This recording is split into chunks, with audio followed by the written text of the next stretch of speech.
Hello again. I'm going to do the open-ended question from page 5.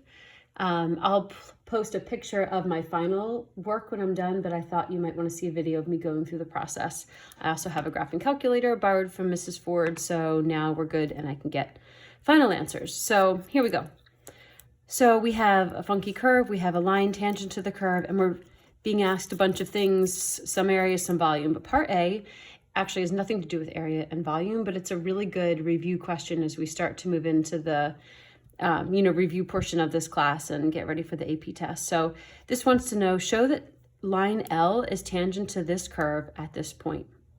So if we want to show that a curve and a line, or that a line is tangent to a curve, we want to show that their slopes are the same or that their derivatives are the same. So I want to look and see what's the derivative of f, and I'm hoping it matches the derivative of this line or the slope of this line. So the slope of this line is -3. So I'm hoping that the derivative of this curve is also -3 at this x value. So let's see. So the derivative of f is 8x minus 3x squared. And if I evaluate that at x equals 3, I'm going to get, plug 3 in, so 24 minus, this is 27, I'm going to get -3. And that's perfect because the slope of y, or I could even say the derivative of y, is also -3. So the slope of the line and the derivative of the curve are the same. So that is showing that the line is tangent to the graph at the point x equals 3. Cool. Okay, part B, find the area of S. So this is a little bit tricky because, again, the curve on the top changes. So if I look at just the area of S, when I'm integrating from left to right, think about this vertical line sweeping from left to right and getting all the area that's underneath of it. Well, if I have a vertical line here, let me draw it, and I take the area, let's say, underneath the curve, that's going to be this section. But I'm looking for this section. But if I just take the area under the line, that's going to be giving me the entire, all of that, the entire triangle. So there are a couple of ways to think about this, but I'm going to present what I think is the easiest way, which is, okay, I have a triangle. I can actually just use the area of a triangle formula to find that. So I'm going to find the area of the triangle, and I'm going to subtract out the area under this curve. Because if I do that, if I just take this part out, I'll be left with S, which is what they want me to find, the area of S. So again, I'm going to take the area of this entire triangle. I'm actually going to use an area formula for it, 1/2 base times height, and not worry about integration. And then I'm going to subtract out the area under this curve using integration. And I'll be left just with the curve, or the area under S, or the area of S. So the area of the triangle minus the area of, I'll say, under curve. So the area of the triangle is going to be a 1/2 base times height situation. And the area of the curve is going to be an integral. And we're going to be integrating from this x to this x. So I need to figure out where this is and where this is. Well, I know this is at 3. I don't know where this is, so I'm going to have to graph the function, which I have done on here already. And I'm going to have to find where the function hits the x-axis. So I'm going to have to find the 0. First, it makes me pick the graph. So I want the blue one. Go from here to here. And cool, it's a whole number that happens at 4. So this x value is 4. So I'm going to take the area of the triangle and subtract out this space, which will be the top curve minus the bottom. So 4x squared minus x to the third minus the bottom, which is just 0. So since I come all the way down to the x-axis, I don't have to subtract anything out. And I'm going to be going from 3 to 4 with respect to x. So I got that. That can go in the calculator. I need to figure out what the base and the height are of the triangle.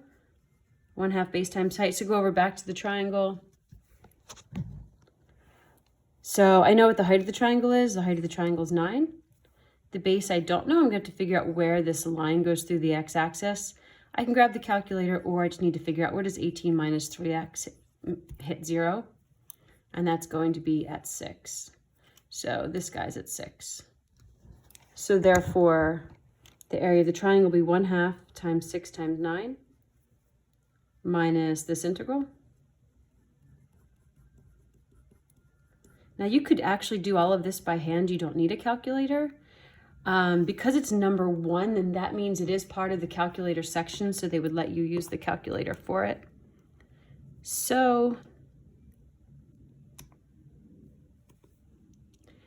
I'm going to put this in 1/2 times 6 times 9, so that's 3 times 9 minus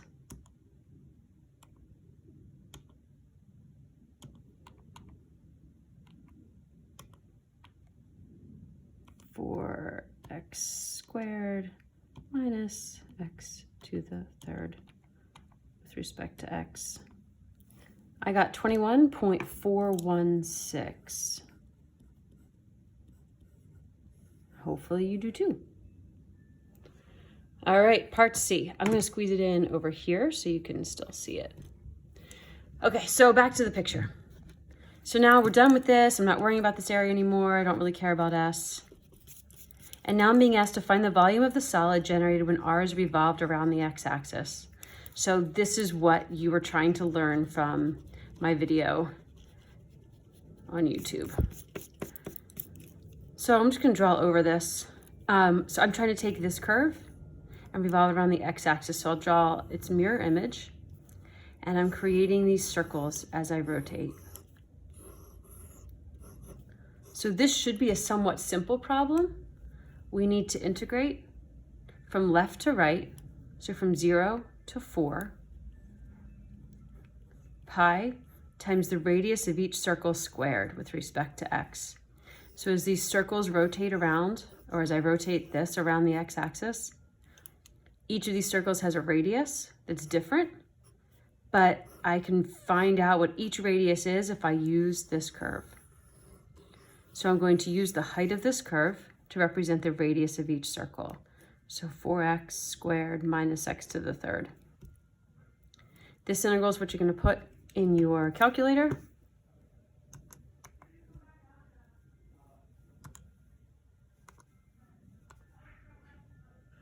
Zero to 4. Oops.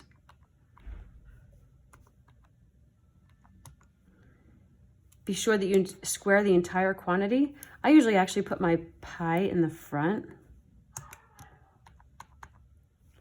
So you need parentheses, 4x squared minus x to the 3rd. Oops, forgot to square it.